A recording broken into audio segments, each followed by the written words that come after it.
आमची मैत्री जवळजवळ आम्ही चौथीला असल्यापासून चालू झाली. एकनाथाचा उठला ए आमच्या गावातल्या पोराला मारायचं नाही बाहेर आणलेलं ते ना ते नाटक बिटक तसलं काय चालणार नाही बंद करायचं. नट्टी करून गावाच्या यात्रेत काढायचो चार पावडर लाली लाली लाली पावडर सगळं करायचं. त्यासाठी तर त्याला मी ढाकाला तुम्हाला ते कसा ढाकाला त्याने फोनवर सांगायचं साईजा 5-7 साईजा 5 काय नाही मला राग आलाय मला शिवच्या शॉक लागत खाली उतर त्याच्यामुळे आम्ही आपलं सकाळच्या उठलो. मी म्हणलं बाबा मी नाही थांबत इथं.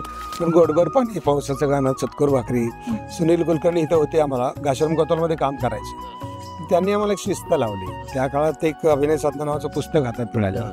त्यामुळे कसं एक शिस्त आली होती आम्हाला.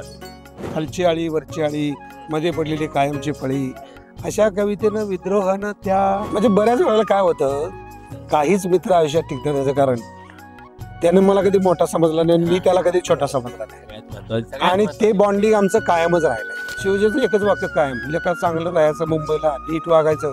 आपण लेखा रस्त्यावर 500 नोट पडली तर ओलांडून जाणारी माणसं